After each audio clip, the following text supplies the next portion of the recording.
Round 1, fight.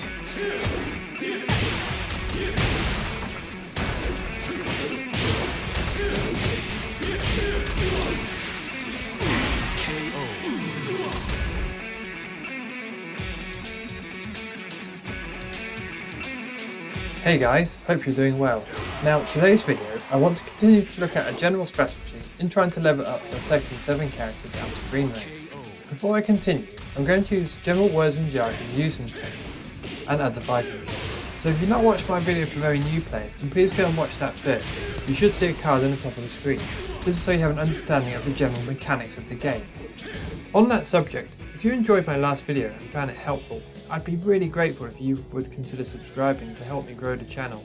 Any support will help me create high quality content and guides for the new players. Now, there's two main schools of thought when it comes to trying to rank up out of these early ranks.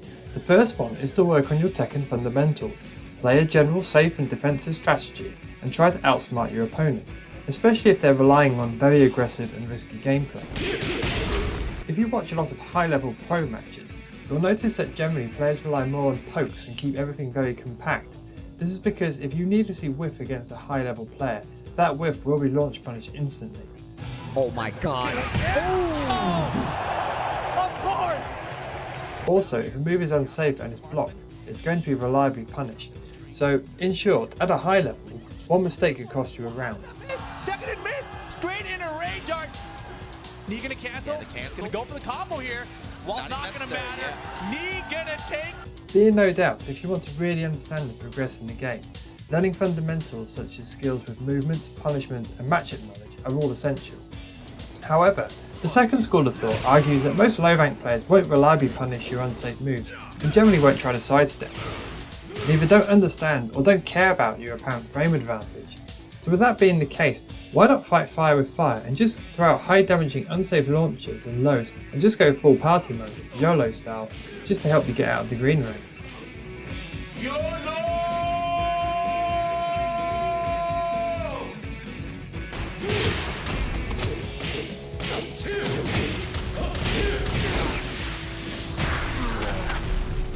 This debate is particularly relevant right now as we have just watched Tekken God Kaiser get into the top 8 of the CEO tournament with Lucky Chloe, where he slayed some of the Tekken titans by playing what at least looks like a total madman using her backswing blow launcher, which is super unsafe but also deals massive damage. Just to make it very clear, Kaiser is an absolute monster of a Tekken player, so I'm not saying he was using low rank strats to win, but he just wasn't playing the way that most pros would expect him to, and needless to say, it was amazing to watch. I'm sorry. I'm trying. I swear I'm trying to watch normally. I swear to God. Every time I open my eyes, I see Atlas Hammer, bro. Oh, how many are we gonna land? Get this man in the Guinness books. Get him in the Guinness books right now, bro. Bro, at every international airport, they should just be playing that set on repeat. Welcome to America, and just have that match running on a loop, non-stop, 24/7. Regardless of which method will win you more matches, it's worth stressing that playing YOLO and being unsafe will only get you so far in this game, as eventually your opponents will be at a high enough level to know how to punish you, and you will hit a wall in rank and progress. But you might just want to use this unsafe playstyle to get out of these ranks, and then learn to play properly once you've left the green out. It's also worth mentioning that some of this will rely on character choice, as some characters are designed around being played defensively with strong punishment tools, whereas others are designed to be played more aggressively with oppressive strings and good frames on their attacks, so that's also something to bear in mind. That all being said, I thought I would try a 100% non-scientific experiment to see which method actually wins you more matches in these ranks, as well as just seeing what I can actually get away with, to be honest. For full disclosure, my mains are King, Paul and Kazuya, who are all in the red and orange ranks at the time of recording, but I have recently tried picking up Devil Jin, who is in the bottom of greens at the moment. So no, I'm not smurfing by resetting my rank, this is genuinely where my Devil Jin is at the moment. FYI guys, if you see anything that looks like this, Alt F4 immediately, as in all likelihood, they're a smurf who's reset their rank, so just don't waste your time on them. Are you sure about that? So, this is the plan for each opponent I'll play. I'll try and do the following. Try to play one match properly with safe moves, trying to sidestep and reliably punish. Play the second match full YOLO with unsafe launches, gimmicks and risky lows. play a third and final match with a combination of both these methods based on the kind of results I got in the previous 2 games. Once I've climbed out of greens, I'll analyse the results to see if one method worked better than the others, and generally review the footage to see if anything can be learnt from it. Obviously this is a general plan, but it is subject to players being willing to rematch, and also to the different characters I have to play against. So if it's a character where, for example, I have little to no matchup knowledge, it's very hard to play properly as I don't know the frames, but you can play YOLO against pretty much anyone. I said I will try and play a match properly, but I'm in no way a strong player and I don't know a lot of matchups, so I won't always be able to achieve this in every round. I am also very new to Devil Jin, and so apologise to all of you proper Devil Jin players who, unlike me, can actually hit the right punishes and don't keep dropping combos. That said, assuming those watching this vid are in these early ranks, they're also not the strongest of players yet, so hopefully my lack of experience will make this closer to a real world example for you guys and girls. Also worth mentioning that I think Devil Jin is a good candidate for this experiment, because he's generally considered to be a very well-rounded character, and does have some high risk, high reward moves and gimmicks, but can also play defensively with really good pokes and punishment when needed. Okay, so with all out of the way, let's jump into ranked and see what we find out.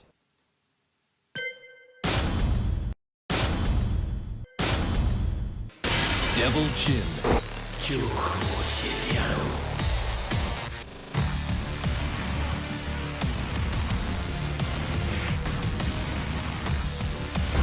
Get ready for the next battle.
Right guys, hope you enjoyed that little montage of my journey through the green ranks with the different playstyles.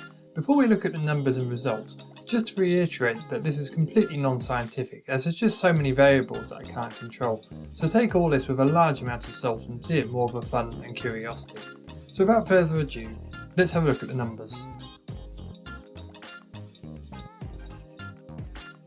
So, for my Devil Jin to get through the green ranks, I played a total of 40 matches, so a nice round number, and of those matches I won 28 and lost 12, which gives a win rate of 70%. I managed to do 15 properly, 9 party, and mixed 16.